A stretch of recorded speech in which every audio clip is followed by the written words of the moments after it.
Assalamualaikum warahmatullahi wabarakatuh. Saudara-saudara sekalian, sekarang kita mulai mentadaburi surah Al-Ma'arij.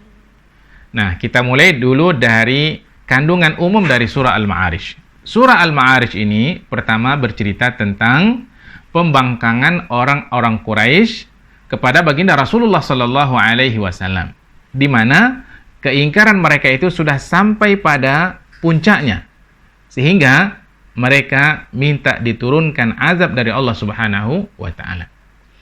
Yang kedua adalah Allah bercerita tentang keadaan orang-orang kafir nanti di akhirat. Juga bercerita tentang tabiat manusia yang memiliki sifat halu'ah. Apa itu halu'ah? Halu'ah itu adalah dikala mereka susah, ya, mereka resah dan gelisah, dan ketika mereka senang, mereka muncul sifat kikirnya. Yang berikutnya adalah Allah Subhanahu wa taala juga bercerita tentang sifat-sifat orang-orang yang beriman. Kemudian tentang orang-orang kafir yang tadinya mereka menghina dan merendahkan Rasulullah sallallahu alaihi wasallam, ternyata di akhirat kelak mereka juga pengen untuk dimasukkan ke dalam surga. Kemudian yang terakhir Allah bercerita tentang hari berbangkit, di mana semua orang akan diberikan balasan oleh Allah Subhanahu wa taala dengan balasan yang seadil-adilnya. Nah, sekarang mari kita lihat ayat demi ayat yang terdapat di dalam surah Al-Ma'arij ini. Kita mulai dari ayat yang pertama. A'udzubillahi minasyaitonirrajim. Bismillahirrahmanirrahim. Sa'ala sa'ilum bi'adzabin waqi' lil kafirin.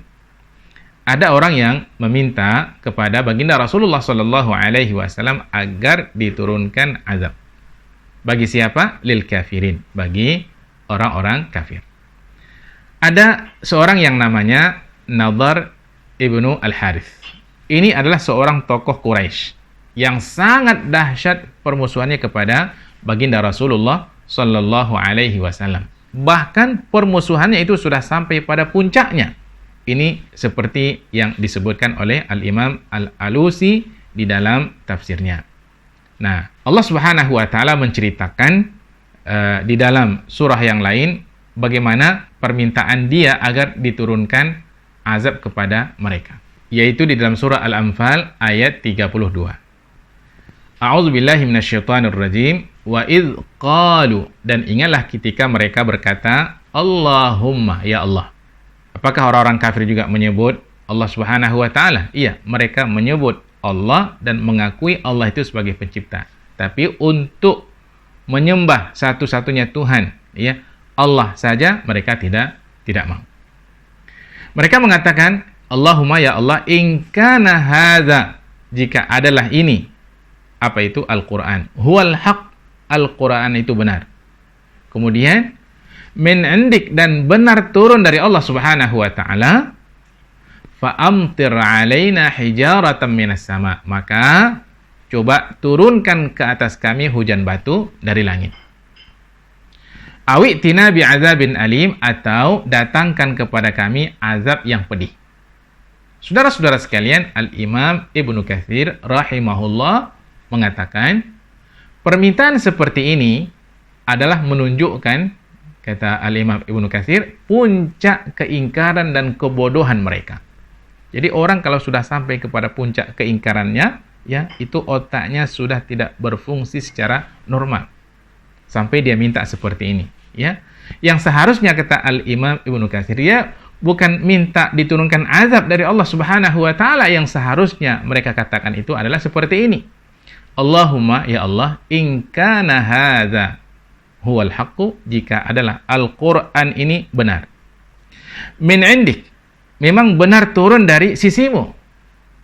Fahdina lahu, maka berikan hidayah kepada kami. Wa waffiqna littiba'i, dan berikan taufik kepada kami untuk mengikutinya. Seharusnya yang mereka minta seperti itu. Ya. Jadi bukan minta azab dari Allah Subhanahu wa taala. Ini yang pertama. Yang kedua, ulama tafsir juga mengatakan ini juga bisa bermakna apa? Istihza. Penghinaan mereka kepada Allah Subhanahu wa taala, menganggap remeh kepada Allah Subhanahu wa taala, dan juga penghinaan kepada Rasul dan menganggap remeh baginda Rasulullah sallallahu alaihi wasallam. Dia tidak tahu ya, jika ya Allah Subhanahu wa taala itu menurunkan azabnya, maka siapapun tidak akan bisa untuk menolaknya. Laisa lahu dafi. Lil kafirina, jika azab itu turun bagi orang kafir, laisa lahu dafi. Tidak ada satu orang pun yang bisa menolaknya. Nah, saudara-saudara sekalian, yang dimaksud dengan azab di sini bisa jadi azab di dunia ataupun juga azab di akhirat. Nah, di dunia Allah sudah buktikan ketika perang Badar itu sebanyak 70 orang tokoh-tokoh Quraisy itu mati bergelimpangan.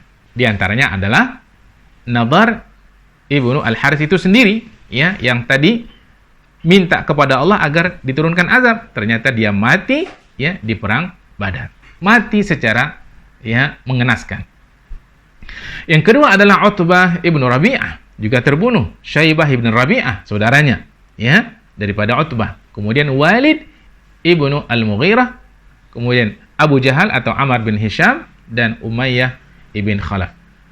Beberapa tokoh yang lain juga mati, terbunuh. Jadi kita ringkaskan, cukup menyebutkan 6 saja. Nah, dari mana datang azab tersebut? Jelas, minallah, datangnya dari Allah Subhanahu wa taala, Dzil Ma'arij, yang memiliki ma'arij, ya, tempat-tempat naik. Allah memiliki tempat-tempat naik. Siapa yang naik ya dari tempat itu? Ta'rujul malaikatu warruhu ilaihi. Ya, para malaikat dan juga termasuk malaikat Jibril alaihissalam, ya, itu naik dan turun dari tempat-tempat itu. Nah, berapa jarak tempuhnya ketika mereka naik dan turun? Dijelaskan pada ayat berikutnya, fi yaumin kana miqdaruhu 50,000 sanah.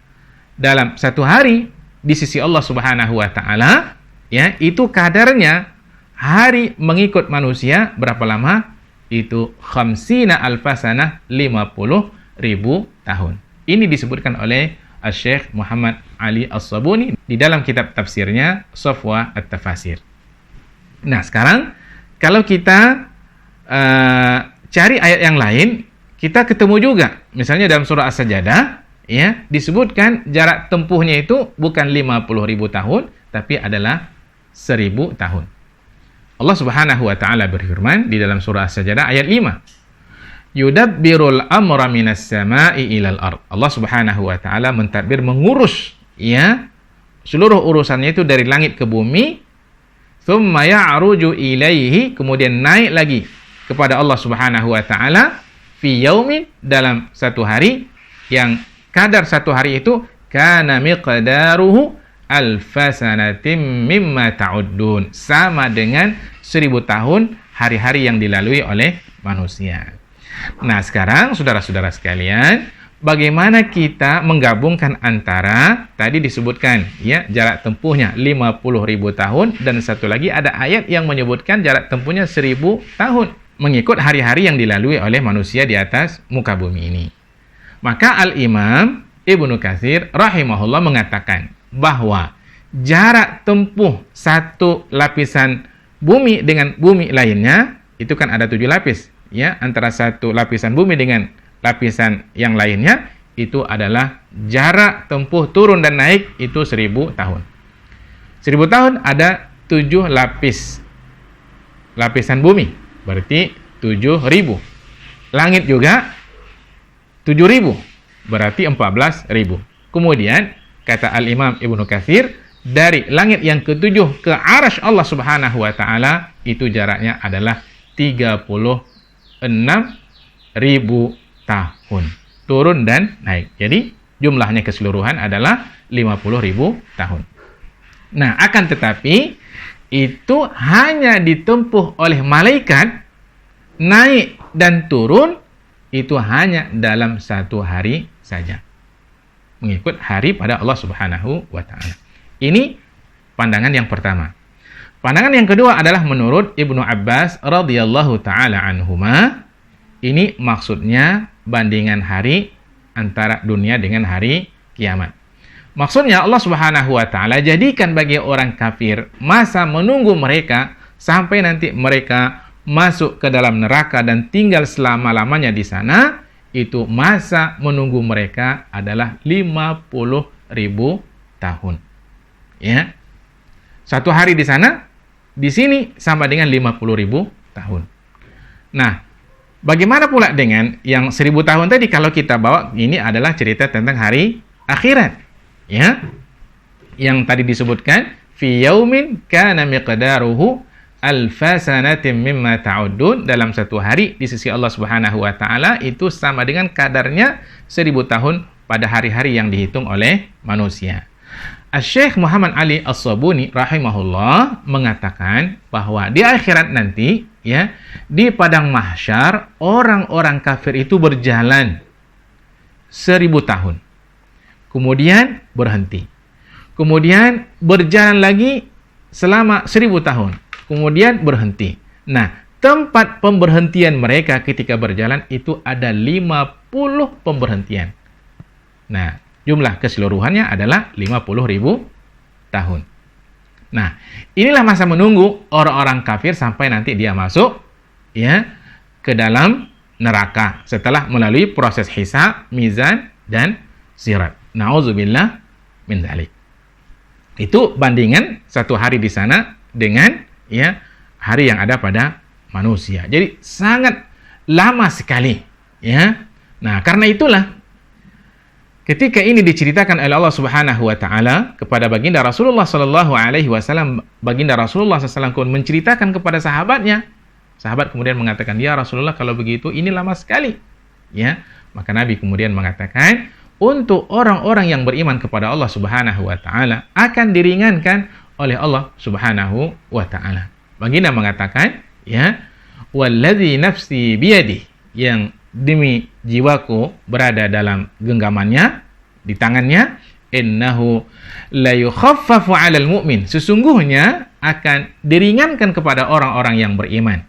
Ya, proses menunggu tadi itu berapa lamanya? Hatta yakuna akhaffa 'alaihi, sehingga lebih ringan, ya, bagi mereka dari apa? Min salatin maktubatin yusalliha fid dunya. Ya, lebih ringan daripada salat fardu yang mereka tunaikan sewaktu hidup di atas dunia. Ini hadisnya diriwayatkan oleh Al-Imam Ahmad rahimahullah dalam kitab musnadnya dari Abu Sa'id Al-Khudri radhiyallahu taala anhu.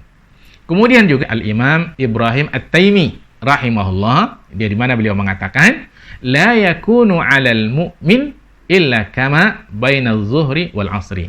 Masa menunggu bagi orang yang beriman nanti di sana itu tidaklah kecuali antara salat zuhur dengan salat asar. Riwayat ini disebutkan oleh Al-Imam Al-Hakim. Ini pendapat yang kedua. Adapun pendapat yang ketiga adalah sebagaimana yang disebutkan oleh Al-Imam Ibnu Katsir juga di dalam kitab tafsirnya, bahwa ini adalah umur dunia. Mulai Allah Subhanahu wa taala menciptakan dunia ini sampai nanti terjadi kiamat, itu usianya berapa lama? 50.000 tahun. Nah, ini mengikut pandangan Al-Imam Mujahid rahimahullah. Disebutkan oleh Al-Imam Ibnu Katsir, ya, di dalam kitab tafsirnya itu, di mana Al-Imam Mujahid mengatakan ini adalah umur dunia. Dan yang 50.000 tahun tadi itu pada sisi Allah Subhanahu wa taala hanya satu hari. Jadi coba bayangkan saudara-saudara sekalian, ya, berapa lama kita hidup di atas dunia ini? Nggak sampai 50.000 tahun. Ya, itu seperberapanya dalam satu hari. Kemudian Ikrimah juga mengatakan, ad-dunya min awwaliha ila akhiriha, dunia sejak diciptakan oleh Allah Subhanahu wa taala sampai nanti terjadi kiamat, miqdaru khamsina alfasana. Itu usianya adalah 50.000 tahun. Akan tetapi, ya, la yadri ahadun kam madha. Tidak ada satu orang pun yang tahu berapa puluh tahun yang sudah berlalu, wala kam baqiya illallahu azza wajal. Dan berapa lama lagi yang tersisa, tidak ada yang mengetahuinya kecuali Allah Subhanahu wa taala. Baik, kita kembali ke ayat pertama tadi di mana orang-orang kafir minta kepada baginda Rasulullah Shallallahu Alaihi Wasallam agar Allah turunkan azab ke atas mereka. Nah, seperti yang sudah kita katakan bahwa permintaan ini menunjukkan puncak keingkaran dan kebodohan mereka, akan tetapi juga menunjukkan apa? Istihza mereka. Ya, penghinaan mereka kepada Allah Subhanahu wa taala dengan cara minta seperti ini, dan juga penghinaan kepada baginda Rasulullah sallallahu alaihi wasallam. Saudara-saudara sekalian, bagaimana kemudian bimbingan dari Allah Subhanahu wa taala kepada baginda Rasulullah sallallahu alaihi wasallam menghadapi hal ini? Karena ini masih lagi di tahap awal dakwah, karena di periode Mekah dan surah ini turunnya di Mekah, maka tidak ada pilihan bagi Rasulullah Shallallahu Alaihi Wasallam kecuali harus bersabar. Dan Allah Subhanahu Wa Taala mengatakan pada ayat berikutnya, "Fasbir sabran jamila." Maka hendaklah engkau menghadapi mereka dengan sabar. Dan ingat, itu sabarnya harus sabran jamila. Apa itu sabran jamila? Al-Imam Al-Qurtubi rahimahullah mengatakan, sabran jamila itu adalah sabar yang tidak ada padanya kegalauan. Tidak ada padanya kegelisahan dan rintihan kecuali hanya kepada Allah Subhanahu wa taala saja. Kenapa mereka bisa berkata demikian, saudara-saudara sekalian? Minta diturunkan azab, menantang Allah Subhanahu wa taala. Ya. Sebabnya adalah dijelaskan juga oleh ayat berikutnya, innahum yarawnahu ba'ida. Sungguh mereka melihat azab itu masih sangat jauh, bahkan mereka melihat ya azab itu sesungguhnya tidak akan diturunkan kepada mereka. Mereka juga tidak yakin akan adanya hari berbangkit, akan adanya hari kiamat, akan adanya hisab nanti di akhirat. Akan tetapi wa narahu qariba. Allah Subhanahu wa taala mengatakan, kami melihatnya semua proses itu adalah sangat dekat. Kiamat itu dekat, ya, azab itu dekat, proses berbangkit itu dekat, hisab itu dekat, semuanya sudah dekat. Kenapa? Karena apa yang akan terjadi itu sesungguhnya ya hakikatnya adalah dekat. Baik, saudara-saudara sekalian, apa kira-kira pelajaran yang bisa kita ambil dari ayat-ayat di atas? Yang pertama adalah, orang-orang kafir itu ketika sudah sampai kepada puncak kekufurannya, itu akal sehatnya sudah tidak berfungsi lagi secara normal. Coba bayangkan, sampai berani-beraninya ya menantang Allah Subhanahu wa taala untuk diturunkan azab ke atas mereka. Ini kan permintaan yang aneh, ya, bin ajaib. Itulah kalau orang sudah sampai kepada puncak keingkarannya. Nggak normal lagi cara berpikirnya. Yang kedua adalah, sungguh Allah Subhanahu wa taala Maha Kuasa untuk menurunkan azabnya. Dan ketika azab Allah Subhanahu wa taala itu turun ke atas mereka, tidak ada satu orang pun yang bisa menolaknya. Tidak ada satu orang pun yang bisa ya mengelakkan dirinya dari azab Allah Subhanahu wa taala. Yang berikutnya, bisa saja Allah Subhanahu wa taala, saudara-saudara sekalian, timpakan azab kepada orang-orang kafir itu di atas dunia ini, ya. Dan ingat, hukuman Allah Subhanahu wa taala nanti di akhirat jauh lebih dahsyat lagi. Ya. Kemudian, sungguh ya umur dunia ini sangat pendek. Walaupun disebutkan 50.000 tahun ya dalam ukuran hari-hari yang dihitung oleh manusia, akan tetapi itu hanya satu hari ya dalam hitungan Allah Subhanahu wa taala. Dan yang terakhir adalah hanya orang-orang yang beriman kepada Allah Subhanahu wa taala yang diringankan oleh Allah proses hisabnya nanti di akhirat. Demikian saja, kita akan jumpa lagi pada tadabbur ayat berikutnya. Assalamualaikum warahmatullahi wabarakatuh.